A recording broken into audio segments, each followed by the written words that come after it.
What's up, guys? Welcome back to another episode of Between Two Nodes. Today we have Jason. Is it Maier? Is that right?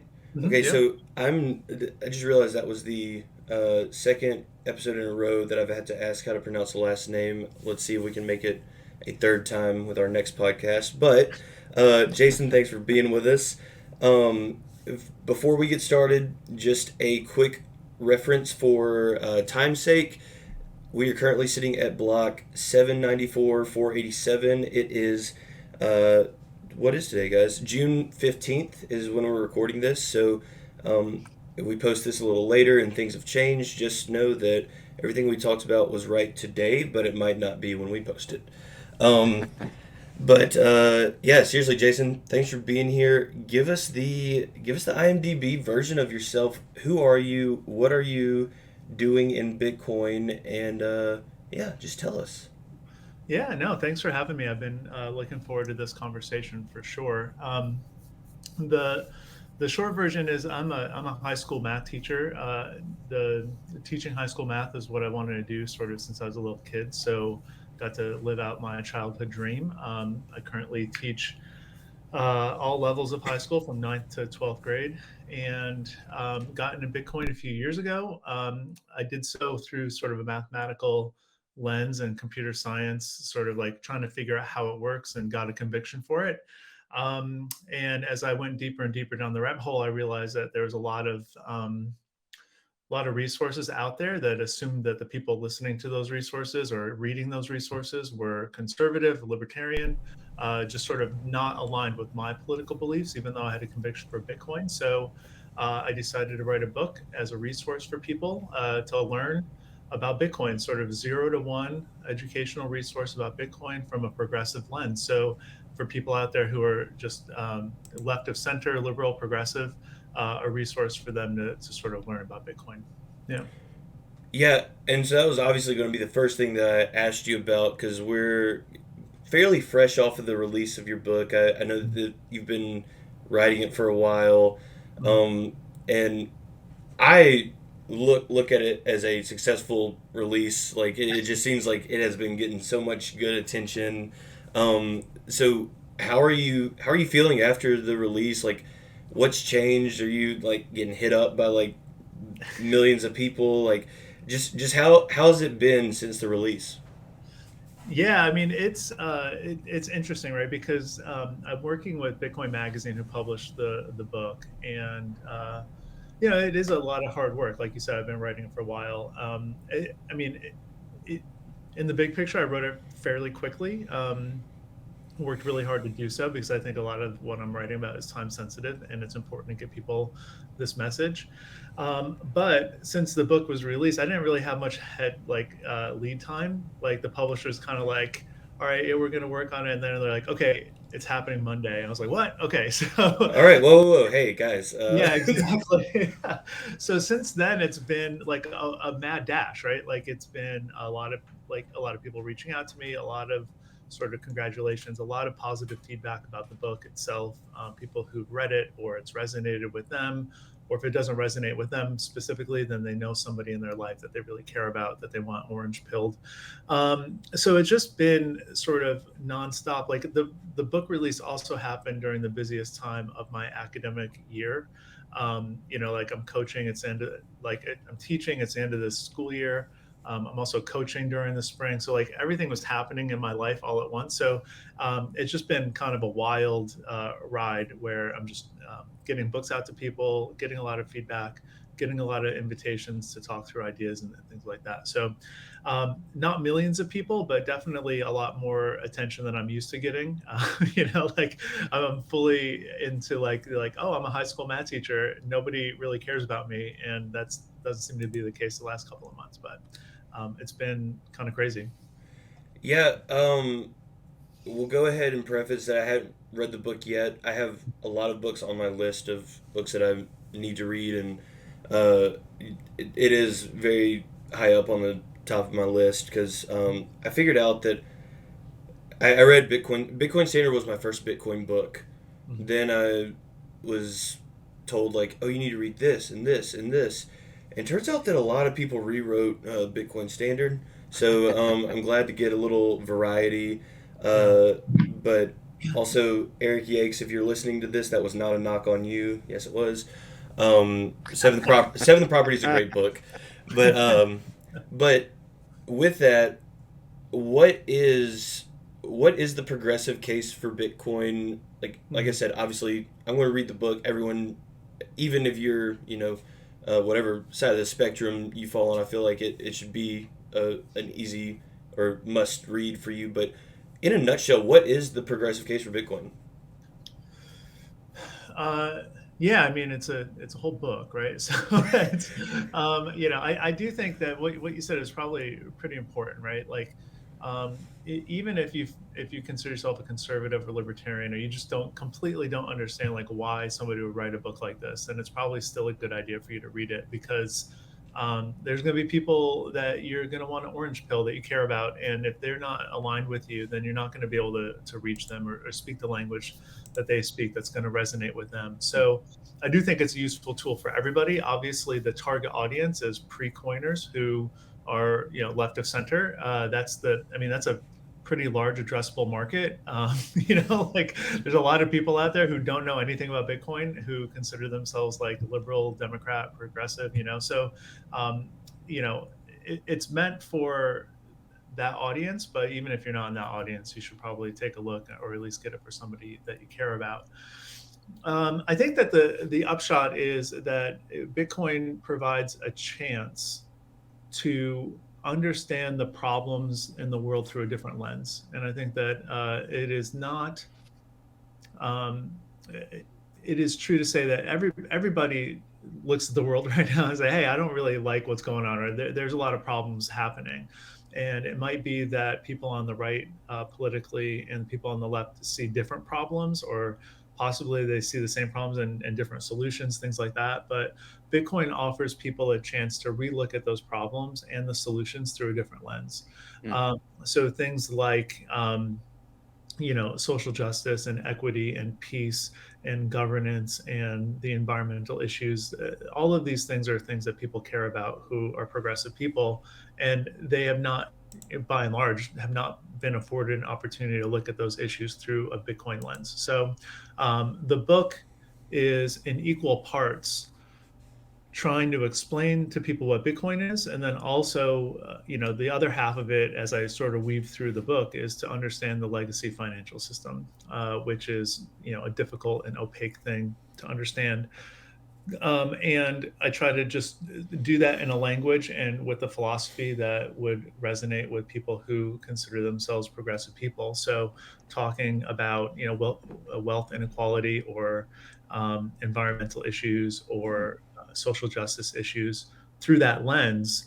And these are issues that people care about on the left, but probably not the angle that I'm approaching, and they're not used to. So hopefully it's an opportunity for people to re-examine sort of what do they think is wrong with the world, what do they think are the solutions to that and the causes of all of that, in a totally different way. I feel like a lot of the FUD that you see thrown at Bitcoin Mm. really bifurcates, the camps into right and left. And a lot of the FUD seems to be things that resonate with people on the left and things that people, don't care about on the right. How do you see, Bitcoin pollutes the environment, things like that. How do you see, and do you address those things in your books? It sounds like you tackled that a little bit there. Yeah, no, it's a great question. I think that there's two sort of visions, right? One is that like the Bitcoin FUD separates along party lines, and then Hmm. there's another analysis that says, well, it kind of separates along age lines among elected officials. Like, people are Hmm. over 100, maybe they don't like Bitcoin or something. So what is true is that there's a very vocal minority of elected U.S. politicians Hmm. who are against Bitcoin, and are against Bitcoin in a very loud way, and those all tend to be Democrats. And I do think that in the most generous analysis, I'm watching somebody like Elizabeth Warren and saying, all right, Hmm. well, I don't know if she believes this stuff, but she definitely believes that it will resonate with the voters, right? Like, oh, Bitcoin is for criminals, it's money laundering, it destroys the environment. She may or may not believe those things. I don't know. She certainly says it a lot. But she's really just parroting what she thinks will resonate with the voters, right? What's going to get them charged up and excited. And the book is not an attempt necessarily to say, all right, hey, Elizabeth Warren, like you need to change your stance on Bitcoin. The book is really modeled for like, hey, you tens of thousands of people who vote for Elizabeth Warren, you need to change your stance on Bitcoin or learn that it's a little bit more dynamic and intricate and nuanced. And a potential like cause for real like societal flourishing, right? Like there's a lot of opportunity here. So, the book will probably like the book is being sent to Elizabeth Warren because for my Kickstarter for the book, people were able to buy a copy for senators. She may or may not read it. But certainly a lot of people who vote for Elizabeth Warren, I hope will read it eventually, and maybe it will just sort of change the discourse about it. So I think that there's also plenty of other Democrats who are like okay with Bitcoin or curious or willing to explore and learn more. So it's just sort of like find your allies, find the people that are willing to work with you, and then sort of educate people, educate the voters so that they understand that the environmental issue is more nuanced than you think. The like Bitcoin is for criminals is more nuanced than you think, and then just sort of slowly change the dialogue. So yeah, I talk about all of those things in the book. I'm happy to dive in anywhere you guys want. Now, I was gonna eventually bring up Elizabeth Warren, and we can go deeper into that because every Bitcoiner knows one of the biggest critics is Elizabeth Warren, and I think that it's so recognizable because everything she says is almost just like, where is she getting that information? And like you said, you didn't write the book for Elizabeth Warren, more for voters. But would you want to talk to Elizabeth Warren? Like, if you had the chance, would you want to talk to Elizabeth Warren? And what would you say just to kind of start that conversation? Because I feel like that would be a great opportunity, but also like a really easy way to like maybe fumble the bag. I don't know. It's Elizabeth Warren. Like, you know what I'm saying? Yeah, no, I mean, I think that the answer is I would be thrilled to talk to Elizabeth Warren one-on-one, like behind closed door. You know what I mean? Just like, let's have a conversation. Let's not have like a political theater, like, a chance for either you or me to sort of like show off in a political way. Like, I would be very interested if Elizabeth Warren was like, hey, like, I'm just curious and I want to talk to you and get your point of view because obviously like there's progressive people out there who like Bitcoin, like what's going on with this. I would love to sit down and talk with her for sure. I don't want it to be part of like a debate or like, something with cameras and all of that. That's not going to help anybody. But I do think that that conversation might go well. Like, I don't know. I don't think that I can single-handedly orange pill Elizabeth Warren by having a meeting with her. But I do think that I would start by just sort of asking her questions about the FUD that she puts out there, right? Like to understand that, where she's coming from. Well, yeah. I mean, I think that, I don't know. Maybe she believes like energy use equals bad, and that's something she like fundamentally believes. And like, okay, if you use energy, then you're doing a bad thing. I don't think that's probably true. And I think if we drill down there a little bit, like she might sort of come around to the idea that like it's difficult to like balance an energy grid or to like support the build out of renewable energy or all of those things that Bitcoin helps with. It's like, that's complicated stuff and really hard. It's not just like, hey, if you use the energy, then you're doing a bad thing for the environment. It's more complicated. So I think that would be a great place to start with her. I think that the idea that, Bitcoin's from money laundering and all of this stuff. I mean, there's just a lot of inaccuracies with what she's saying. Sister, have you ever seen what they do with the United States dollar? Oh, man. Right, exactly. Like maybe we could get like I'll bring $100 bill and like we'll, test it for traces of cocaine or something, right? So it's like, it's not. You can't snort coke with a Bitcoin. That's my motto. And it doesn't ever help anything. It's just kind of something to say. So wise words.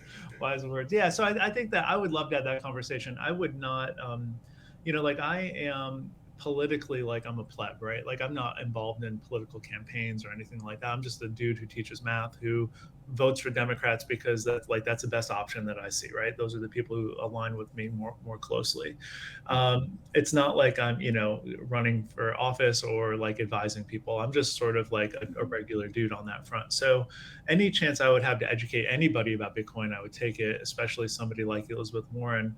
But I wouldn't want it to be like a sort of a publicity stunt or a chance Mm-hmm. for her to sort of Mm-hmm. like make another name for herself in terms of like her Bitcoin antagonism. Well, I always it's- wonder when I see Elizabeth Warren talking about Bitcoin if she's seen any of Alex Gladstein's material, because Right. she's so big on women's rights, and there are so many amazing stories coming out of people like Alex Gladstein. Even I just just like I just this week wonder, at is she at ignoring the it, or has she Freedom not Forum. seen it? Yeah. Yeah, my guess is she hasn't seen it, right? So, Mhm. and I don't know that the right person to sort of, lead her to it. I mean, certainly, like I'm trying to, right? The title of my book has the word progressive in it, and maybe Mhm. that resonates. But like, maybe she opens that package up when she gets the book in the mail and says, "Okay, like these are two words I've never seen together, like progressive and Bitcoin. I should at least take a look at this." And probably she's not the one opening the mail. So but to convince some staffer to like pass it along, Mhm. Mhm. or better Yep. yet, just like orange pill the staffers and forget the Mhm. politicians, and then like the world will find balance. But I don't think she's seen it, right? And I talk, obviously there's some overlap with what Alex talks about and the issues that I bring up in the book too. And Mhm. so there's becoming more resources to sort of learn if that's sort of the angle. Say, hey, what's going on with people in authoritarian regimes, what's going on with women in Afghanistan, what's going Yep. on with people who are unbanked all around the global south. Like if you care about that, there's like a growing body of of resources that are available to you.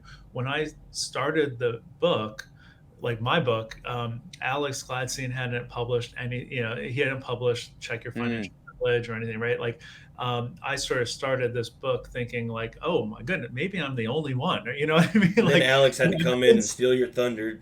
Dang it, he always gets to it faster. right, Yeah. exactly. But I've since learned that there's a growing community of people out there who care about these things and who are excited about my book and excited about sort of spreading this word. And Alex is one of them, right? Like we published our books, his second book and my book at the same time through Bitcoin Magazine. So Mm. there's a lot of ways to get the message out. So hopefully, if it's not through me, it's through somebody else. I mean, that's just the real goal is to get. And again, it might not be Elizabeth Warren, and we spend a lot of airtime with her, but like it's really the people who vote, right? Because Mhm. Elizabeth Warren is going to sort of listen to the moneyed interests until the voters let her know that's a bad idea, right? And so if we can just orange pill a lot of voters, and that's what's going to change the politicians. So. Well, I have great news. We actually have a special guest, Elizabeth Warren, joining us. Live on Between Two Nodes. Yeah. That'd be great. And I, you could like cut it and like, oh, Jason and Elizabeth had a in private conversation. hey guys, Technical difficulties. Sorry, guys. for those of you listening audio only, some things really broke out while during this segment, so we're just gonna, for political sake, we're gonna leave it out. But let's just say Elizabeth did not enjoy the conversation. No, I'm just kidding. But yeah, I just had to throw that joke in there.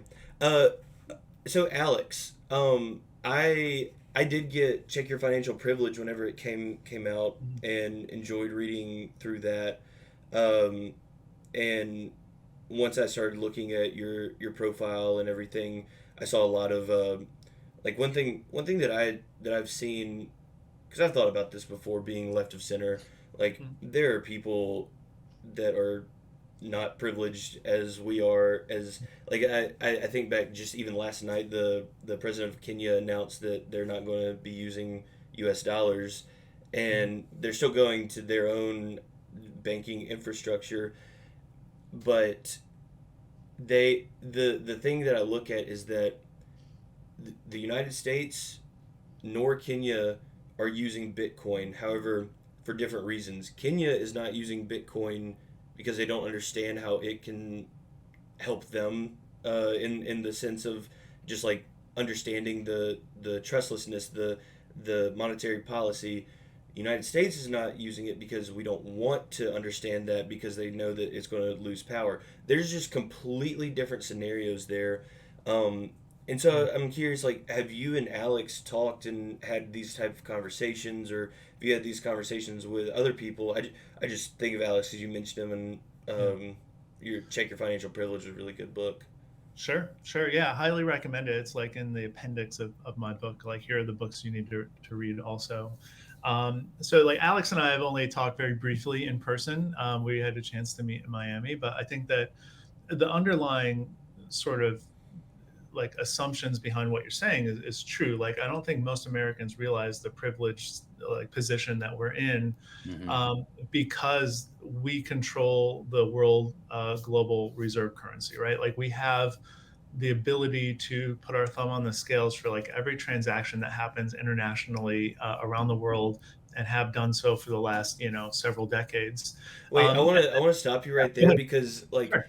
that's something that I didn't know about until later in life. How like I was born in USA and I grew up in USA. I've left the country once and it was like a couple months ago. All I knew, all I know or knew up until a point was USD.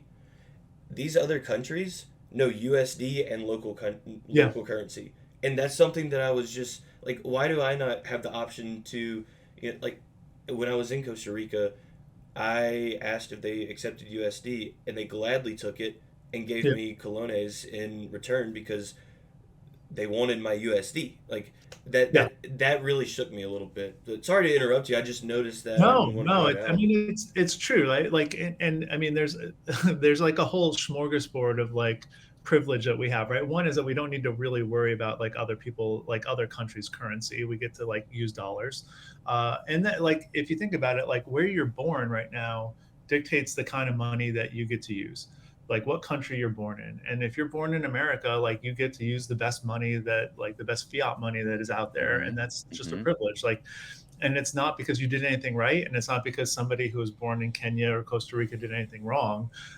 They just have to worry about other things that you don't have to as an American citizen, right? And so like that was in some ways sort of like the role of dollar hegemony all over the world, and like how it has enriched like the United States and the citizens of the United States unequally, but like the citizens of the United States are generally better off, and at the cost of almost everybody else in the world. Was like, that was the hardest chapter to write, because it's super depressing, because you're grappling with the fact like, hey, I've loved my country my whole life, or I think that you kind of have this image of us being the good guy out there in the world, and then like there's just example after example after example of us doing just things for a profit, or to make more money, or to not even to make money, but to preserve what, like, the definition of money, right? Preserve the fact that like the dollar is the dominant global reserve currency, and some of those things are really horrific, right? Like, we're talking about wars and sanctions, and like assassinations and all this stuff happening all over the world just for the sake of the U.S. dollar. That's like kind of a tough pill to swallow, right? Like, and so I think that there's, I don't know where we got started, but it's just there's a lot to learn there, and I think most people haven't learned. And Bitcoin provides you an opportunity to learn not only about Bitcoin, but there's no way to learn about Bitcoin without learning more about the legacy financial system. And there's a Mm-hmm. lot of like really ugly things behind the curtain there.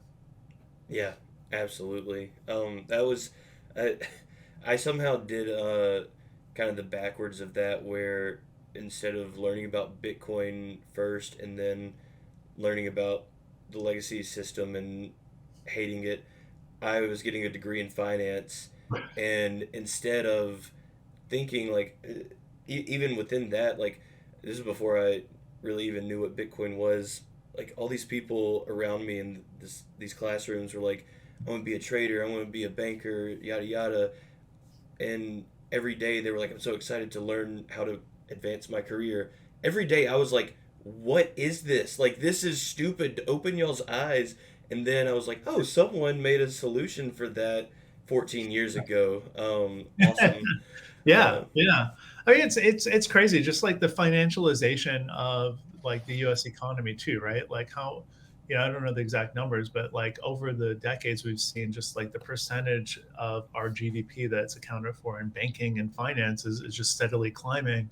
And I mean, that has a couple of effects, right? Like we don't make things anymore. Like we Mm. just move money around like that. And so like, and we do it in a way that doesn't like add value, right? Like the people you're talking about or just want to trade, right? What they're just trying to do is get more US dollars by finding some sort of arbitrage moment or figuring out some sort of information that they have that somebody else doesn't. They're not actually creating something of value, right? They're just sort of like moving bits around. I'd say they're moving money around, but they're just moving like zeros and ones on a computer. They're not making anything. And then the other effect is that like it's a huge brain drain from everything else, right? Like we have a financial system that attracts like the brightest people who are the most capable and the smartest people who know that they can make a lot of money by going into the world of finance. And that's just a drain from like everything else that's productive, right? So a new system that is sort of like, okay, the monetary policy of Bitcoin is set, like it or like we can have a brain drain going towards Bitcoin where it's like, hey, let's make new apps, let's make new features, let's like build new companies on top of this solid base. And that I think that would be better off for the world if we did it that way. But right now we're not there. So. Yeah, I you're speaking to the choir, preaching to the choir. Um, so you alluded to this earlier, just noticing in Bitcoin the a lot of values that are resonating with conservative or libertarian. Um, and I noticed that as well once I started like getting plugged in with the community, and Mhm. often felt like some of my views, uh, being left to center, were almost looked down upon. Yeah. Um, do you feel that same way? And if so, like how was that? How did that affect your journey, like getting into Bitcoin? Did you feel pushback? Did you find little small communities? Did you feel welcome? Like what did that look like for you? Because obviously I did not go the extra step and write a book about my political views, and you did. So like, how did that Yeah. look for you? I mean, I guess all of the above, right? Like I've gotten plenty of pushback from people. I don't, if people follow me, you'll see like I'm not confrontational on Twitter or anything, right? Like if people are giving me a hard time, I usually ignore them and they lose energy after a while. But for the most part, people are there's a small minority of people who are willing to just sort of push back and call me names and just sort of tell me I'm an idiot. But at the same time, there's also like I found like a really small but like dynamic community of progressive Bitcoiners who really care about what I'm doing and care about Bitcoin, and are excited to sort of get the message out there that this isn't just this other thing. But I mean, the reason I wrote the book is precisely because when you listen to some of these podcasts, it's not just like, oh, we don't believe in X, Y, or Z. We more align with this other stuff. It's flat out just sort of like dismissive, making fun of, looking down upon like people who don't agree with them politically. And so I thought, well, Bitcoin is a pretty complicated thing to learn. There's a lot of facets to it. It can be pretty scary on its own. The last thing you need somebody to do if you're interested in them learning about Bitcoin is for them to be exposed to like somebody who's ridiculing their beliefs or making fun of them. It's not a way to actually learn something that is important and complicated and worth your attention and time, right? So, the push for me to write the book wasn't like because I was offended as a progressive person and I was so upset and I had this can't stand. It was more like, hey, like there's a bunch of people out there who need to be learning about Bitcoin, and if they're being told like you're an idiot if you eat vegetables and like all of that stuff and like seed oils and all this stuff, like I don't care about any of that stuff. I want to have them learn about Bitcoin. So I think that was the goal, is to get a resource out there that wasn't going to like belittle people, talk down upon them, be dismissive towards them. And that's, I think it's fine, right? Like if you don't agree with me politically, then you can still probably read the book. Like if you're into Bitcoin, you can get through the book, because I've gotten through a lot of Bitcoin books that I don't agree with, like the politics of it, but I care about Bitcoin, right? So if I can do it, then everyone else can too. Do you believe that Bitcoin is bipartisan? Yeah, Or apartisan? nonpartisan. Nonpartisan. Sorry, Yeah. yeah. So I do, and I talk about this in the book, right? Is that the protocol itself is computer code and like algorithm and Hmm. protocol. It's not political. Right. It uh, the social layer around Bitcoin has become political, or an environment in which newcomers might have to tread lightly and deal with things that they don't agree with politically.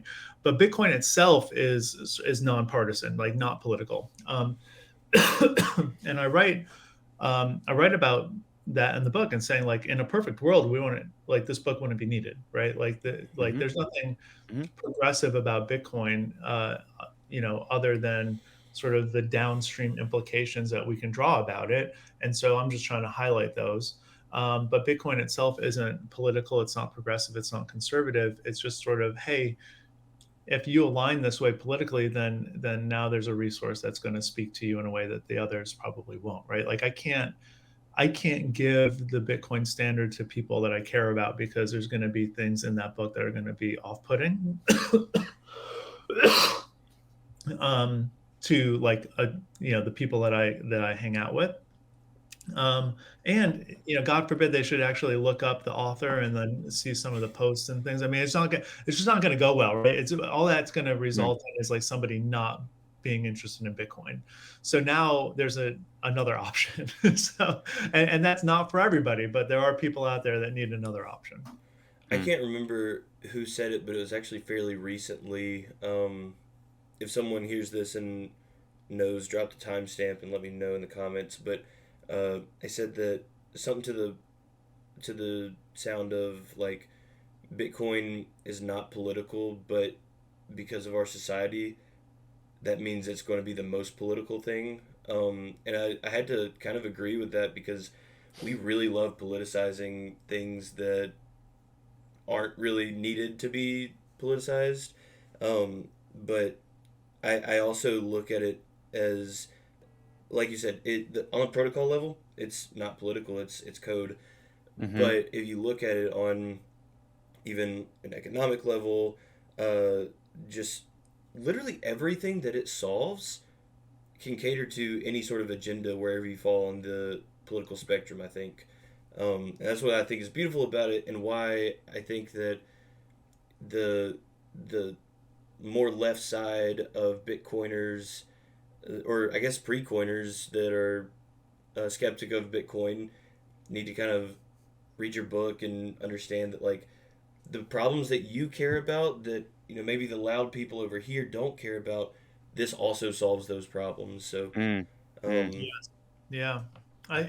And it's true. Like I think the intention behind the book is to try to get out ahead of like that needless politicalization of the issue, right? Like everything right now, if you tell me how you believe about one thing, I can tell you how you believe, like what you believe politically about like 12 other things, right? Like we're all sort of like grouped into Bifurcated. separate Yeah. camps. And like I'm holding out hope that Bitcoin can avoid that fate. Like I really am. Like that's why I'm doing what I'm doing, right? So you get a bunch of liberals into Bitcoin, you already have a bunch of libertarians and conservatives into Bitcoin, and then what you do is you create this sort of heterogeneous like support, and you have like a cohort of people who are supporting Bitcoin that's not just in one camp. It makes it harder to fight against it. It makes it harder to be against it as a politician. So who knows? Like that's the idea. Like that's the goal. Like get this book out there, let people read it, let people pressure their elected representatives and say like, no, you can't just bash Bitcoin and get political points. Like we actually learned about it and we care about it and we see that it's good. And then it doesn't become this political football. Like, oh, Ted Cruz said something positive about Bitcoin, therefore I have to hate it. Like it becomes more nuanced and a more dynamic conversation. So that's my Mm. hope. That's my real sincere hope for the book, or for, if not the book, then just Bitcoin in general. It avoids becoming this political football. I feel uh, like a lot of the toxicity in the toxic maximalism, it comes across as aggressive, but the source of it is really defensive. because there's such I mean, there is this politiz politicization, that's not a word, something there, Politicis. of Bitcoin. It's unnecessary, Yeah. and because of that, they're backed into this corner, and then what do? They fight, you know? So I feel like that might be the source of it originally. I don't know that. I think that people who transcend that, like people like Sailor, who they're just completely unruffled and just Yeah. nice all the time, like, they're the Yeah. ones making the most headway for Yeah. Bitcoin. Yeah. For real, yeah. And I think it makes sense. Like if you think about this idea of toxic maximalism, right? Like Mhm. that makes sense because you have a group of people who believe very deeply in this thing. And Mhm. this thing gets shit on all the time and people Right. give it a hard time and they don't, like they just sort of dismissive and like putting up all of this like false narrative about Bitcoin.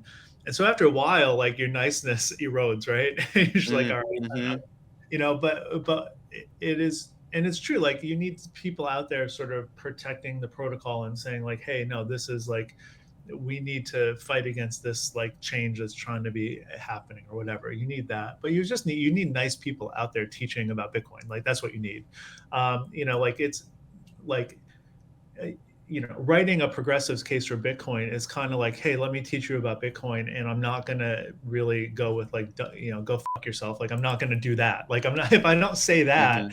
and I just sort of respect you and sort of put it out there in a way that you understand. Like that's what the book is. I'm just gonna teach you about Bitcoin in a way that speaks your language about the things that you care about, without being toxic and dismissive of you.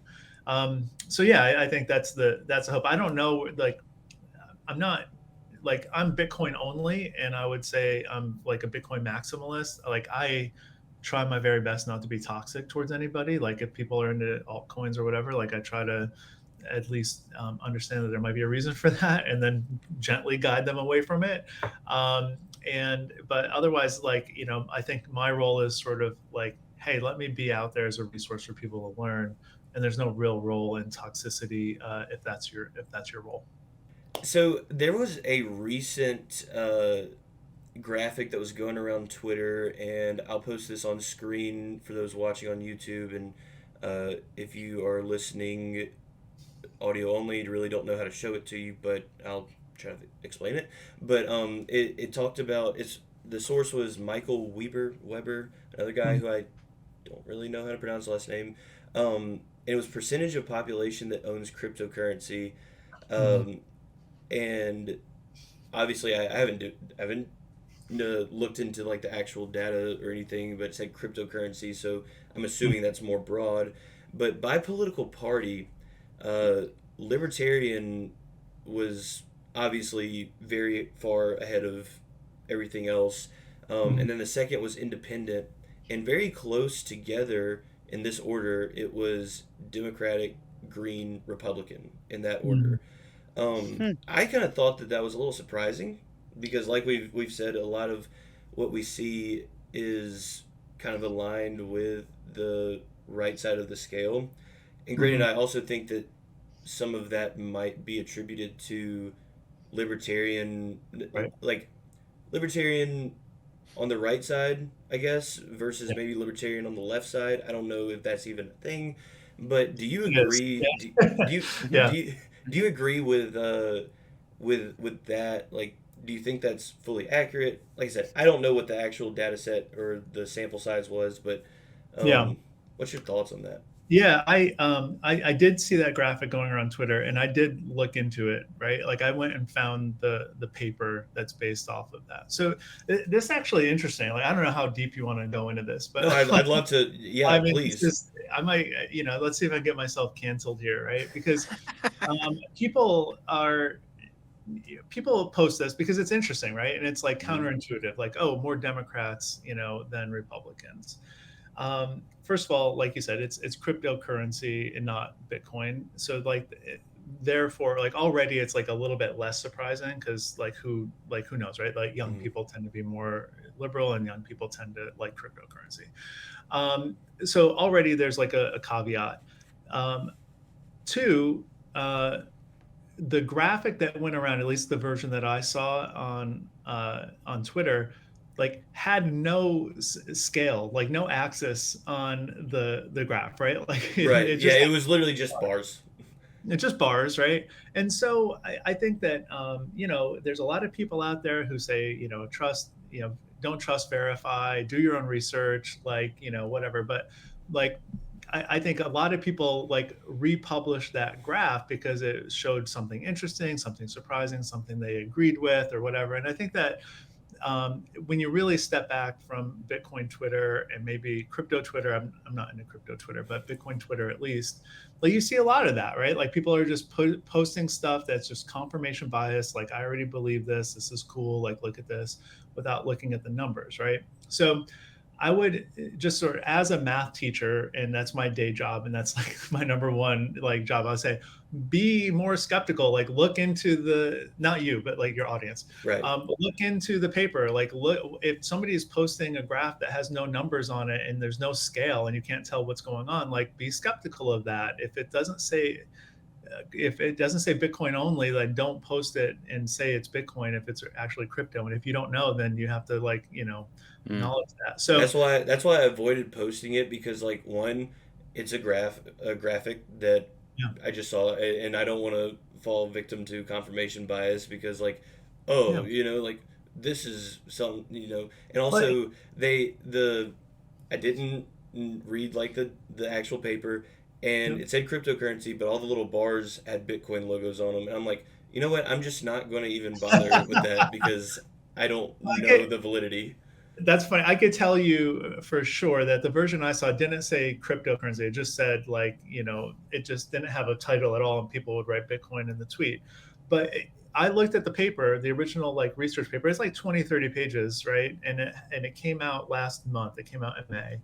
And it's all about cryptocurrency and ownership across all sorts of spectrums, like, not just political divide, but age and Right. region, all this stuff, right? The graph that is showing up on Twitter that you just referenced doesn't appear in the paper at all. Like, there's tons of graphics and things like that in the paper that are actually really interesting and that people might want to look at. The only place where like political party is mentioned that I saw, and I didn't like study it intensely, but I did look at it, was it said something like Democrats were omitted from like this one chart. So just be skeptical. I think that on its surface, like if you say, hey, more Democrats and Republicans own cryptocurrency, like I'm not willing to disbelieve that. I think that seems reasonable. I think that I would be surprised if you had sort of a large N study that said more Democrats own Bitcoin than Republicans. That would be surprising to me. And I think it just, there's no shame in like for anybody falling victim to like cognitive biases, right? Like there's a reason like confirmation bias exists. Like there's a reason that like appeal to authority exists. That's how our brains work. That's why we've like given names to these things.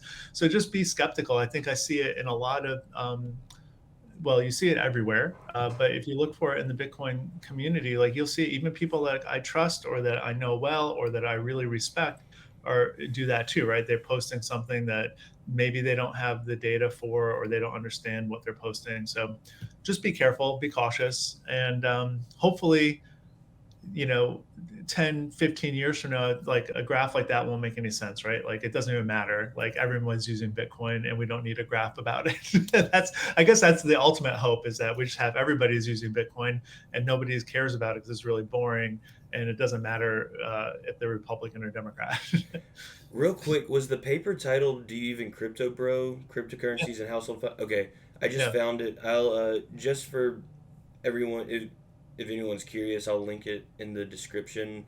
But yeah, that's a very good point. Of just like being like I it's so funny, because this is when all of my normie friends start to think like, yeah, Bitcoin is a cult, because I always now come to something with a certain degree of skepticism. Not Right. necessarily like, I'm dead set on believing my views and you're wrong, but just like NVK really screwed up when he put "don't trust, verify" out there, because I'm now like, that's what I live by, which I think is good to a degree, but it's It's hard. it It's hard. It's not sustainable, right? Like there are And again, like I could talk about this a lot, right? Like there's a reason experts exist, right? Like we cannot be experts at everything. We are I can specialized. actually. I Are you can. an Yeah, expert?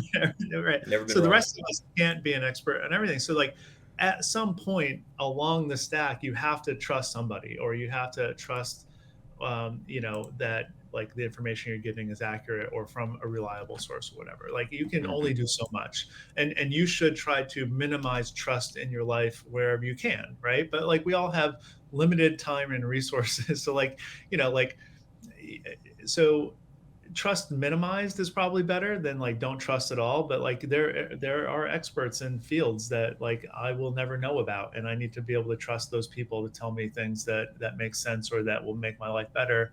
The same is true about Bitcoin, right? Like it's not like I understand every line of code and can just verify everything myself, right? Like I need to trust at a certain level.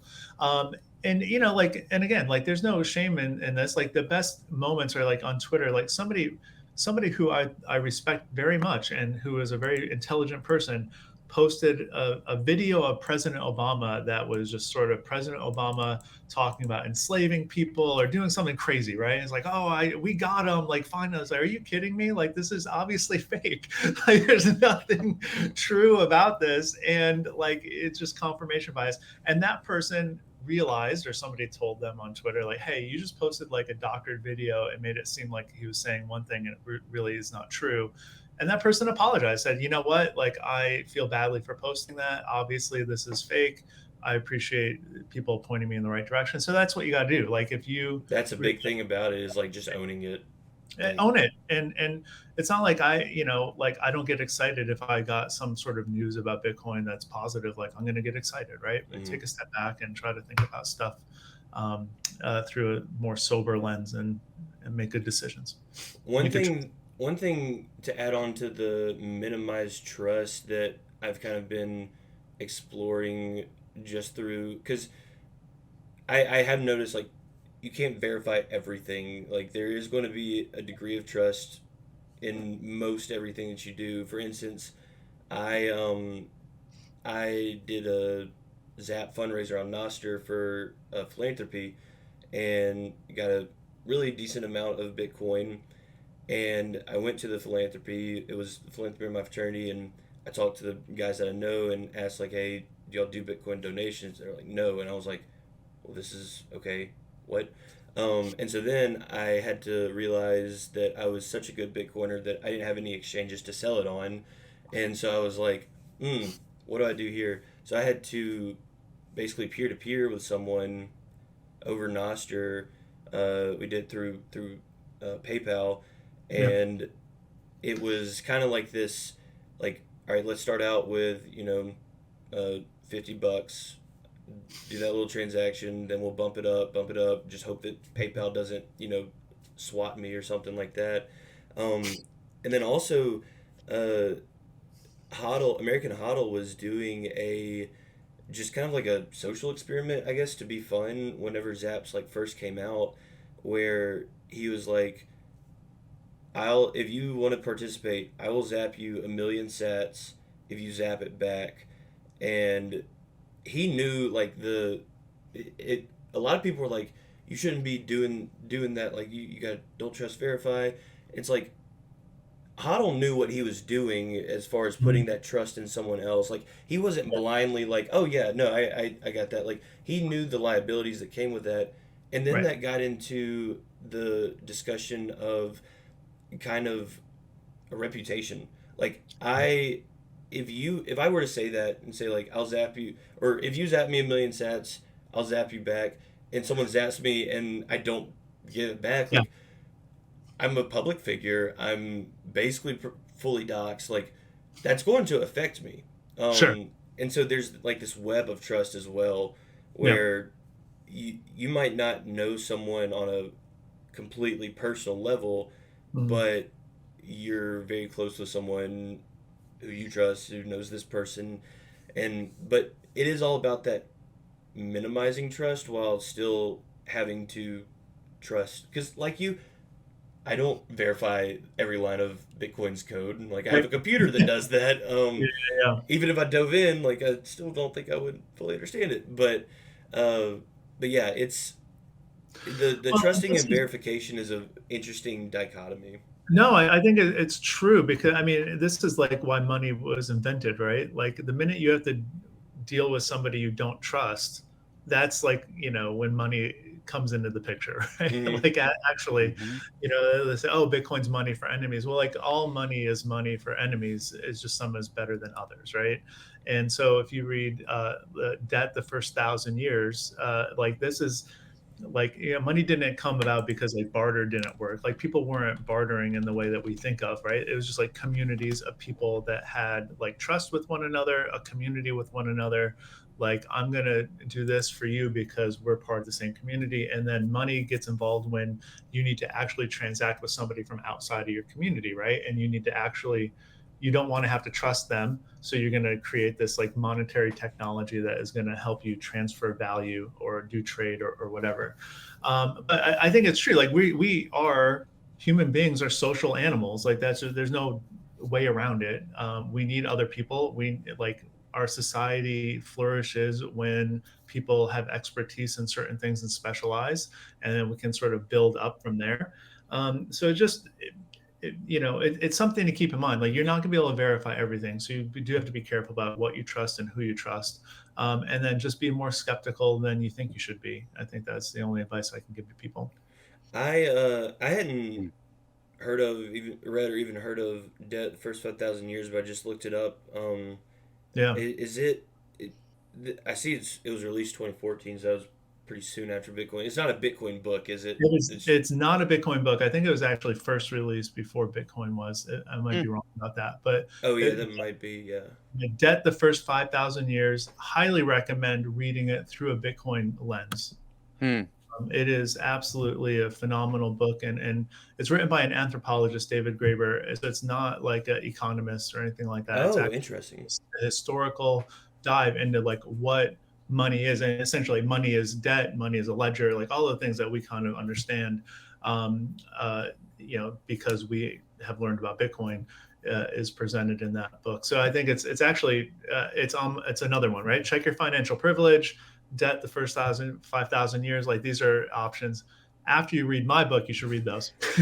Yeah, I was just about to say, thanks, Jason. You just added yet another book on my Right. list. But no, It's all a, the, go the ahead. last that's a thick book too. Oh, is it? Yeah, it's not a small thing.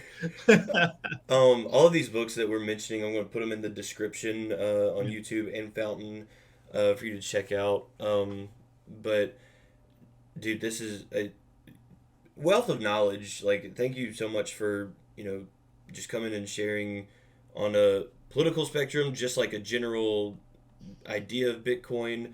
To round it out, though, we like to do two constant questions. The first one being, what is your Bitcoin philosophy in a tweet? It can be a Nick Carter size tweet, but just if you just had to cram your Bitcoin philosophy as small as possible, what do you think that would be? Yeah.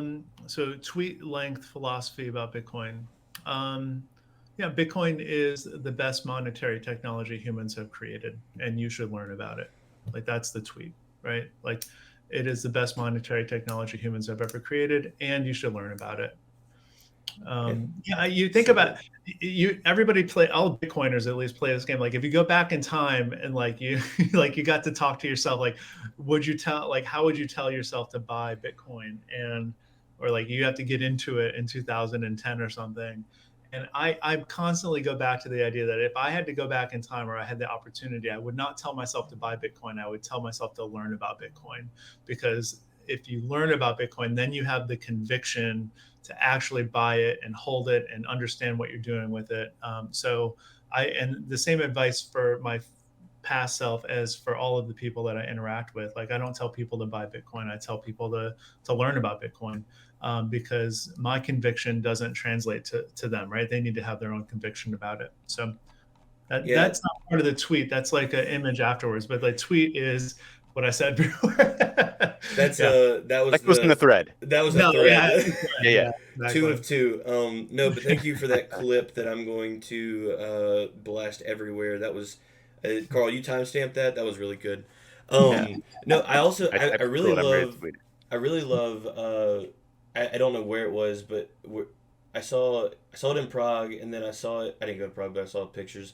It was somewhere else in Europe, I want to say, but there was that big sign, the big Bitcoin logo, and it said "Study Bitcoin," and Right. it's Yeah. like I've never told someone to study Bitcoin. I've said buy Bitcoin all the time, Mm-hmm. Yeah. Mm-hmm. but has such a different connotation, Mm-hmm. Mhm. that has such a different implication. Like, you're right. That I before we just had this conversation, if I were to go back in time, I would tell myself to buy all the Bitcoin I could. Trust Right. me, I'm you. You're gonna believe me in a couple of years, and then I'd probably just do something stupid with it. A day after. I mean, my first Bitcoin purchase was like $10 in 17, and then like I want to say a week later, it was my first sell for like $13 because I wanted beer. Like, but nice return. Um, but if I were to have gone back and told myself study Bitcoin, it would have been a completely different story. That's a big difference. Yeah. So I actually, there's a little anecdote in the book, right, where I have a colleague who approaches me and was like, "Oh, you're in a bit, you invest in Bitcoin." So I say, "Yeah," and I say, "I'm willing to answer any questions you have." And so she asked me a couple of questions. She asked me a couple of questions, and I answered them. And she starts thinking like, "All right, so you're telling me I should invest in Bitcoin?" No, I said at some point in the conversation, I said, "You don't know anybody who's studied Bitcoin for 100 hours and doesn't think it's a good idea. Like, you don't know any smart people who study Bitcoin for 100 hours."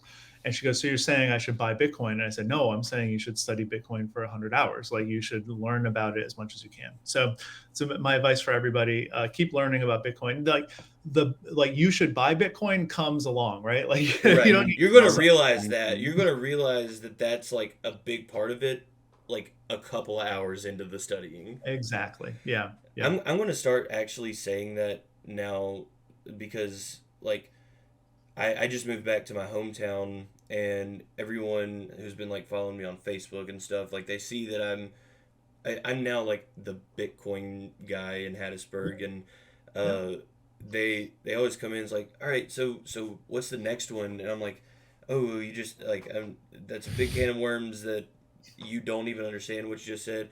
The worst is when people are like, can I give you some money? And no, that's not no. And I Like try to you're a supply, right? I try to like caveat into I'm Bitcoin only, and I don't do anything crypto, like, and I think that you should as well, but I don't ever have that why. So I'm gonna start putting it on them, like, just Yeah. study Bitcoin, and you'll Yes. understand like why I'm Bitcoin only and why you should be as well. That's It's that's great. If our conversation today has led you to take that stance, then I will have considered it a very worthwhile conversation because I think that's a good message. good thing, because we were running out of time for it to turn into a win for you, but We got it just under the wire. um, so the final question that I think is going to be interesting coming from you, as far as like because I want to add something on to it for you. So Mhm. the main question is, if you had one chance, not necessarily an elevator pitch, but maybe it's a really long elevator ride, but what would you say to turn a no coiner completely toxic? Aside from like, you do the work, study Bitcoin, because I like that. But like, what's the Mhm. most convicting argument you can say in a short time frame on why someone should be a Bitcoiner? And to add on for you, who would you try to convince? Would it be just a, a liberal pleb, or would it be, you know, a big time politician or something like that? Yeah. I mean, it's a great question. The first part, if I only had sort of an elevator pitch, I would, I'd say that, you know, uh, Bitcoin provides an opportunity for us to solve some of the problems that we all see in the world in terms of fairness and uh, equitable opportunity for people all over the world, and it's worth learning more about, and it's worth studying, and it will fundamentally changed the way that you see the legacy financial system and systems of power within our society. And it's, and ultimately, there's only two kinds of people: the people that learn about Bitcoin before they have to, and the people who learn about Bitcoin when they have to. So you want to Mm. be in the first camp if you can. So I think that's something that I would say. Now, in terms of who, like, if you had a chance to orange pill somebody, like, who would you pick? I mean, I've been saying this, right? Like, I genuinely believe, like, Bitcoin is the life raft, and it's going to be an opportunity for people to sort of save themselves economically from the fiat world as it exists. So I have been devoting a lot of my energy and time, like, trying to orange pill people that I really love and care about. So I Mm. think that that's just anybody in my circle, and then sort of broaden that out as much as you can. Say, all right, like, this, like, I care about you. You're in my community. You're in my family. You're a friend of mine. Somebody that I really care about and I want to see succeed. Like, those are the people who I try to orange pill, and I think that starts locally for me. But then it's also, all right, well, like, in a global way, who do I want to see, right? Like, I don't want BlackRock owning all the Bitcoin. Like, that's not changing the world. Like, I want people in the global South to be owning it. I want it to be accessible and have the infrastructure and scalable so that the whole world can benefit from the technology. So it's not a good answer. I'd say, like, I'll do what I've been doing, right? Which is saying, like, people who I'm in front of are the people I'm trying to orange pill. And I try to have a conversation about Bitcoin with people that I see in real life, like, every day. And so most of the time, that's people that I care about, who are living in my community, or who I'm related to, or who I love very much. And other times, it's just people who I'm running into. So yeah, there's no good answer. It's not like, oh, if I had, like, this one politician and I orange pilled them, then that would sort of create a domino effect. Like, that's not how I see it. Just sort of like, you have your own sphere of influence, and that's true for everybody. And so just try to orange pill the people within your sphere of influence, and do the best job that you can. Meet people where they are.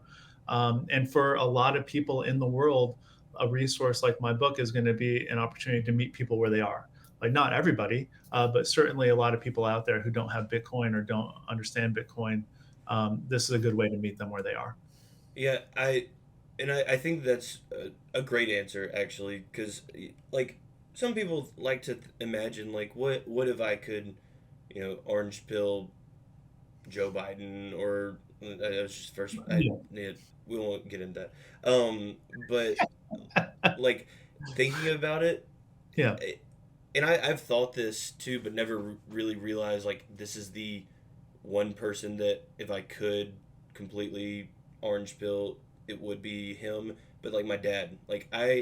I got him into crypto in the bull run whenever I started picking up on the greed and the shitcoin horseshoe. Um, but it and I kept going to the point of learning about Bitcoin and completely nothing else. And I'm to the point now where I wish that I could be living fully on a Bitcoin standard. I wish that I had more Bitcoin than I do now, and because like I know that I'm stacking for not only myself but my future wife, my kids' kids, because like they might not be stacking right now, or I mean my kids and kids' kids. They're not here. I don't have. Want to clarify that, but We've just, like, broken the space-time continuum here. yeah. But like seriously though, like I I've thankfully it's kind of coming in stages Yeah. because I got him into self custody, which because I knew that like I wasn't going to convince him to sell all the stuff that he did that he bought, Yeah. and that's down 50% or something like that. Trust me, I tried, didn't work. But I at least told him like self custody, so I Right. thankfully protect him from BlockFi and Celsius. Um, and then, he did get out of some of the other stuff into Bitcoin, but he's still looking at it as a return. And Yeah. he, like, he owns a small business. 2008, 2009, 2010 was like awful for him. Yeah. My Yeah. family was not, just on top of the world, and he's doing wonderfully right now. Like he came back from all that and is now flourishing. But I know that like there is imminent pain in the system that we're in, and Yeah. if he kind of understood where I'm coming from, I think that he would be like 100% running on a Bitcoin standard as a business. So hopefully, like, I mean, that will come over time. But like you said, you learn Bitcoin.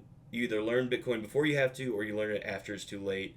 And I really want him to, just have that cushion when it's going to be needed. So Yeah. that's a great answer actually. So Yeah. Well, yeah. Just be conscious of your sphere of influence. Who can you put, a little bit closer to understanding Bitcoin? And that's a good day, right? Like you have somebody who's Mm. curious, asks you some questions, and you answer them honestly. Like that's a good day in my book, right? Like yeah, I do that for a living, right? Like teach teenagers math, and they don't want to be in the room, and I Hmm. don't get paid a lot to do it. But like the moment where they say, "Oh, like I get it, like I actually understand that," like you're that's like, amazing awesome, I did it. feeling. Like yeah, that's what I get paid in essentially. Like I don't get paid a lot Mm. for that good feeling, and I think that like Bitcoin offers me a chance to do that like every day with all sorts of people, at the post office or at the grocery store or whatever. So I just love having those conversations. So I think if it's your dad or somebody out there has a brother or a child or whatever it is, like if you have a sphere of influence and just you care about somebody, just try to go do it, meet them where they are, and work gradually. So I think that's a beautiful story. I hope that you keep working on it. Absolutely. I Yeah. said that that was going to be our last two questions, but I forgot that I usually throw it over to Carl to see if he has anything. But Carl, you got any final thoughts or questions for Jason? Sure. Jason, what do you think the biggest misconception that maxis have about a person like yourself is? That's a great question. Thank you. The what I find most often is that, well, I guess there's three kinds of people when they find out about me, right? Like Bitcoiners. Hmm. One is, oh my God, thank goodness that you're around because I've been thinking this a long time and finally there's a book and I'm so excited, right? That's one kind of Bitcoiner. Another Hmm. kind of Bitcoiner is like, I don't agree with you politically at all. I disagree with most everything that you believe in, but you're trying to orange pill people and get them on board with Bitcoin. So I'm going to support you. I think So that's a happy good you're here. cause. Yeah. And then the third one is a person who disagrees with me so completely that there's no hope, right? Like they think that and those people tend to sort of try to define what progressive means from their echo chamber, and then conclude like with absolute certainty that there's no way that a progressive person can be into Bitcoin because they have this definition of progressive Mm. that just they cannot comprehend. And so that's a person who's sort of been trapped in this echo chamber of like Bitcoin exists to destroy the government. And if you like Bitcoin, then you have to be liking the destruction of the government. And Mm. there's no other way to view Bitcoin.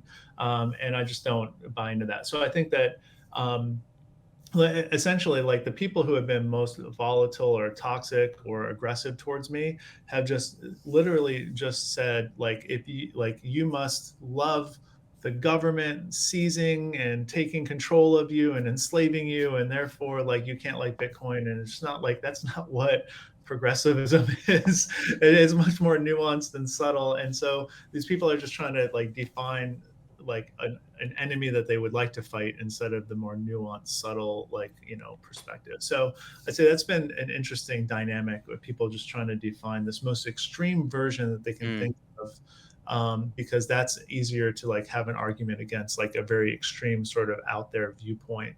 Like Mm. I think like I think the government at this point should exist. It does good and bad. Like we should work towards making the government more efficient and work better. But there are important things that the government does, and Bitcoin can actually help the government be more efficient and transparent in what they do. Like that's what I write in the book.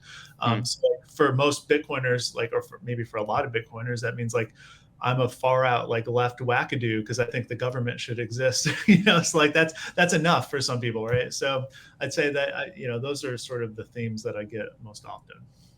No one likes being put in a box, so we should be really careful when we catch ourselves putting others in one. I think, yeah, and Yeah. again, like I've been, there's been so many people who like it's almost more exciting to hear somebody say like, "Hey, I disagree with you politically. Mm-hmm. I've Mm-hmm. been a Republican my whole life. I vote for Republicans, and I don't agree with what you're doing, or I don't agree with your politics, but I support what you're doing because it's going to mean more people into Bitcoin." Like that's even more refreshing than the people who already agree with me on all of it, right? So I'd say Absolutely.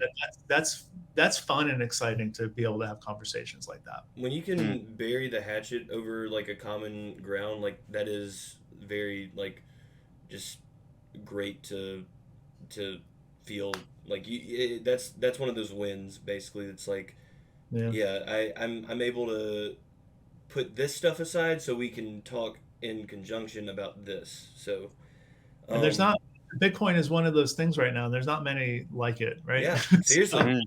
yeah. Mm-hmm. Well, Jason, real quick before we go, give us a quick shill about your book. What's up next? Just Yep. this is your shill moment. Yeah, thank you. Like you can follow me on Twitter, see Jason Maier.